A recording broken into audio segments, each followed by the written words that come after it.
Welcome to Friday Friends, RI Elder Info's weekly look at the organizations and individuals providing resources for Rhode Island seniors, caregivers, and professionals.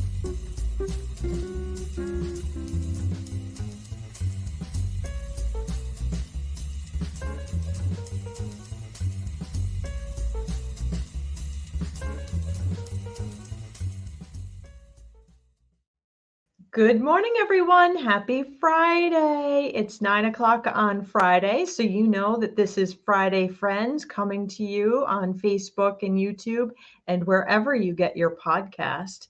And our topic today is something that could literally save your life or the life of someone you know. So super important that you hit the like button, the share button, all those social media indicators that tell people they really need to check this out, because today's conversation really could save a life. Super important. So hit the like, the share, all those fun things. And as you know, I'm Deb Burton, Executive Director of RI Elder Info, and we are a nonprofit here in Rhode Island. And what we do every week, bringing you Friday Friends and coming out into the community with information and resources and maintaining rielderinfo.com simply would not be possible without the support of our sponsors. So a huge thank you to Point 32 Health and to Aetna, to United Health, Neighborhood Health, Oak Street Health, 321 Media, England Studio, and all of our individual donors and sponsors. We really could not do this without you. And it is through your generous support that today's information may save a life, including your own. So without further ado, I would like to welcome Dr. Dauphiné.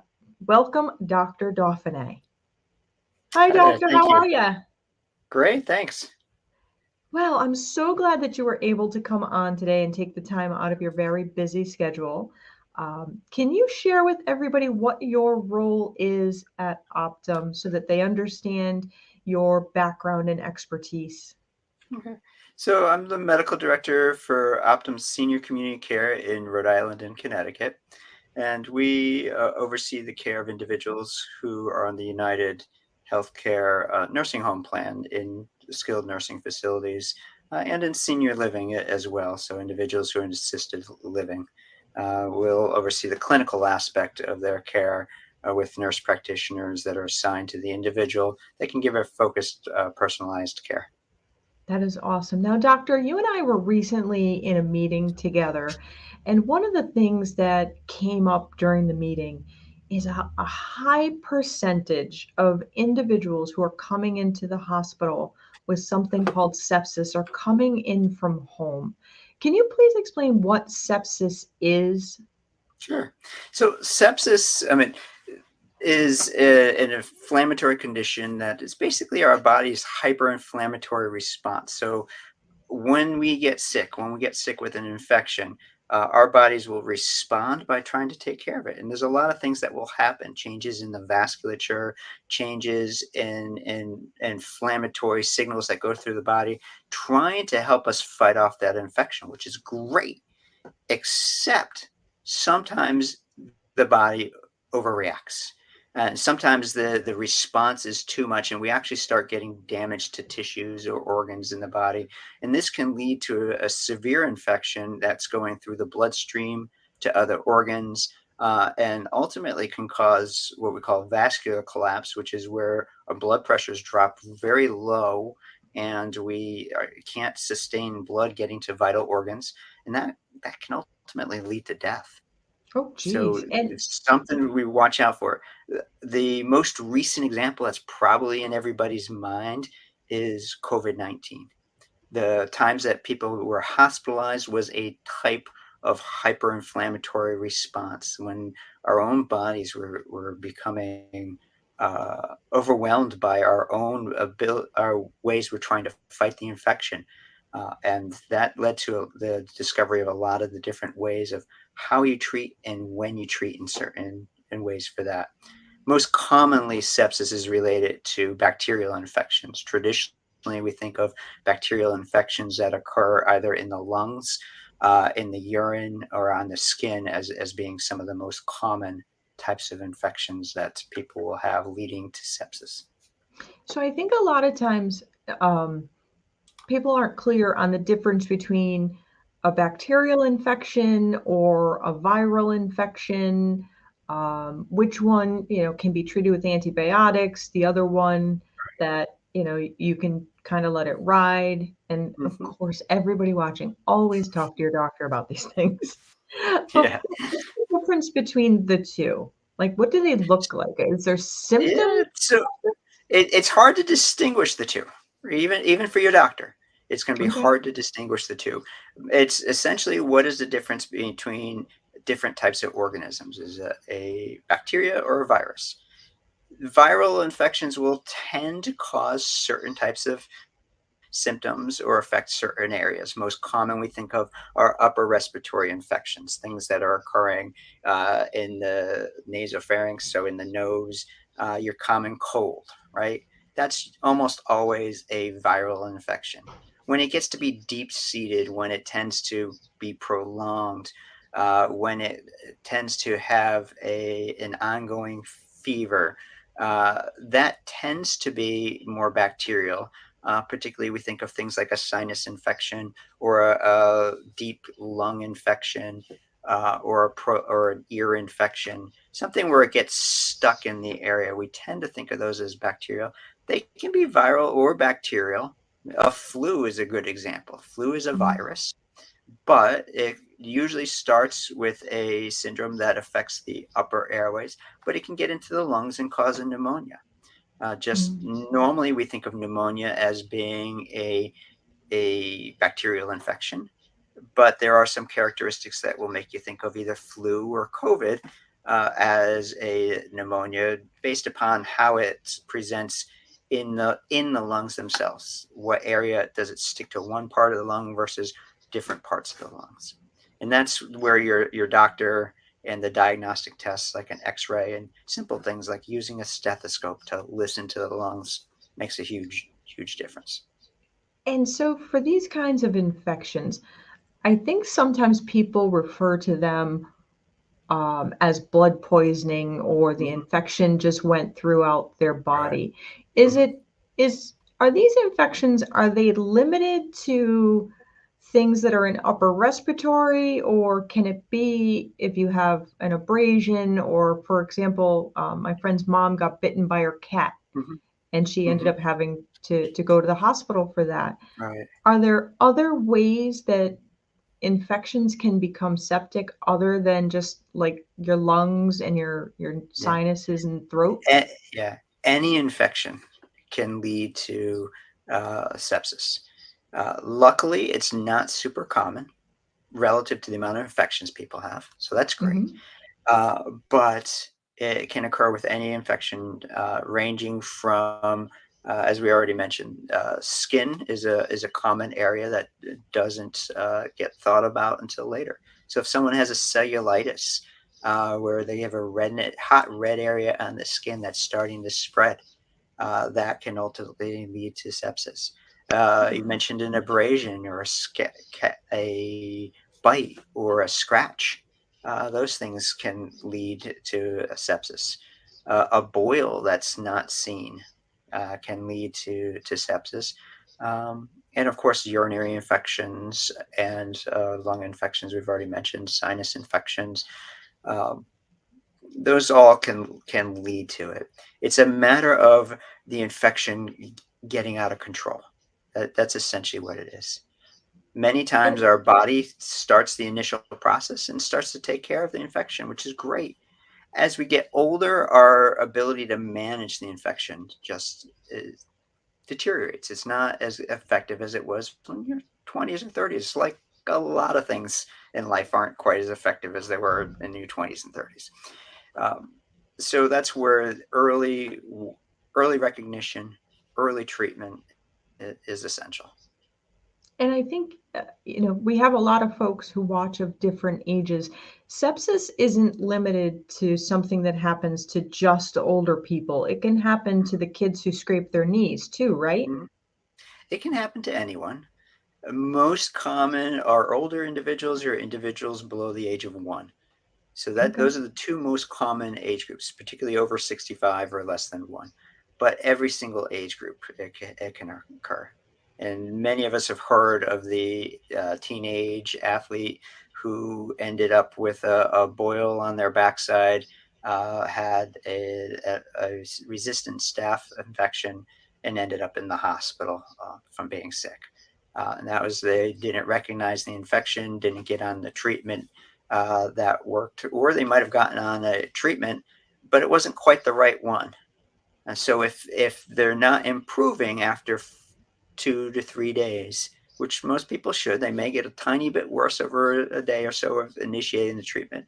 But within 2 to 3 days, if you're not getting better, or if you're worsening, then you Mm. need to get back to your doctor again. You need to speak to somebody, your doctor's nurse at the very least, to be able to evaluate, are you on the right treatment?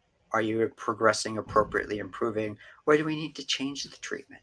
Because as noted, these things don't come with a neon sign over their head saying, hi, I'm Staphylococcus aureus that's now getting ready to go into your bloodstream. There's no neon sign up here. That would make it so much easier. It would. What are the signs and symptoms that something is really amiss and you may be looking at sepsis? So we've got signs that are and symptoms that we like to use for the general population, which are great. Hmm. Fever, high heart rate, high respiratory rate. So what does that mean? Fever, we typically use over 100.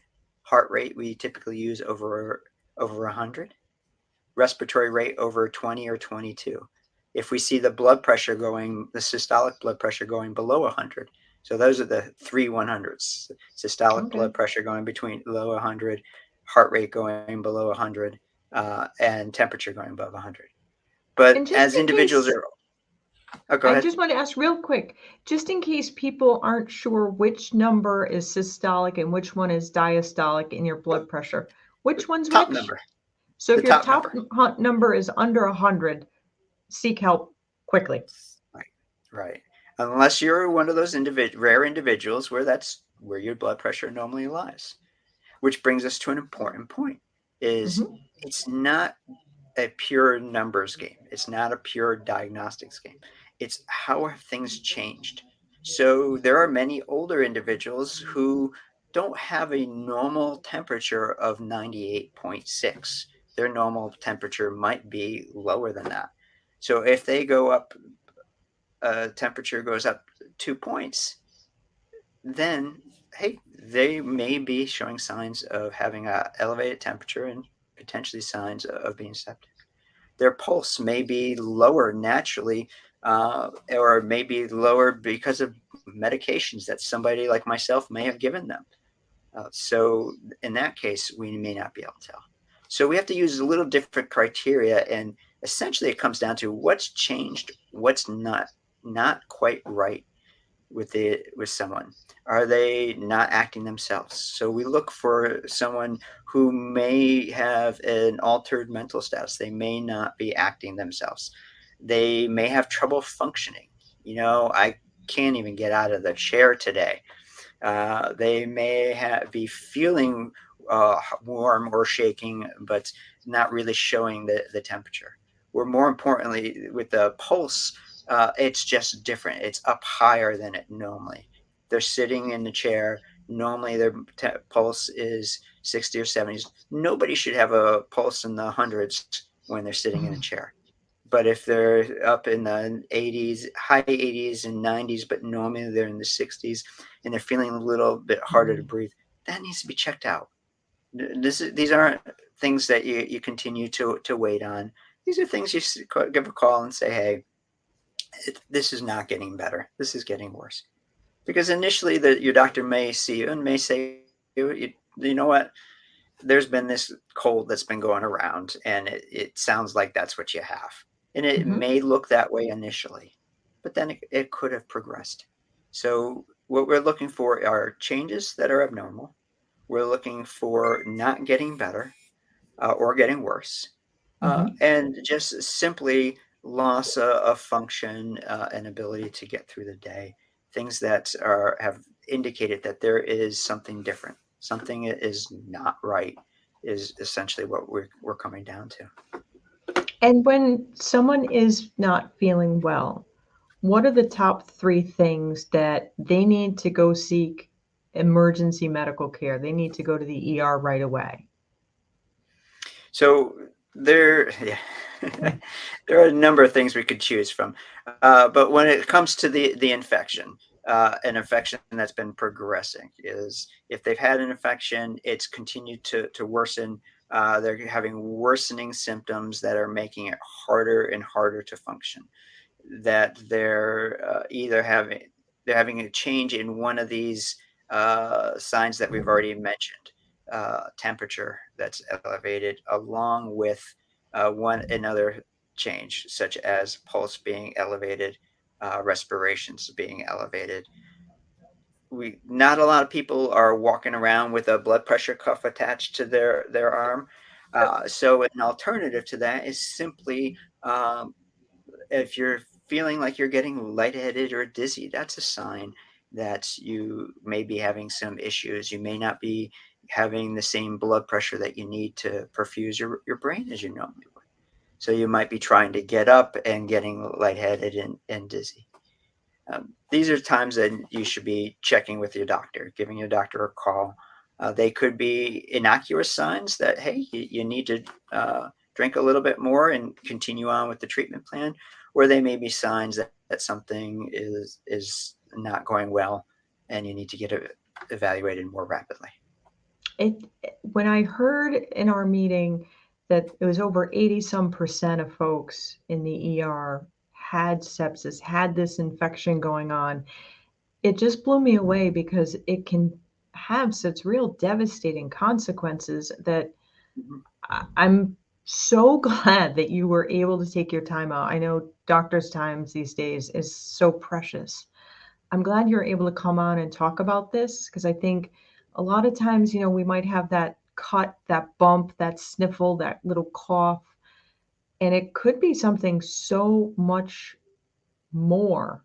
And we don't often think about that. So I'm glad you're able to come. Yeah. Thankfully, most of the time, those things are not much. So most of the time, there's not much that we have to do other than the basics. Clean the area if it's cut, or uh, getting the antibiotic if you need one. Uh, Treating the symptoms, getting the rest, getting the fluids. Most of the time, that's fine. But again, if it's not getting better, if it's worsening, don't just say, "Oh, it'll 5 days later, 7 days later."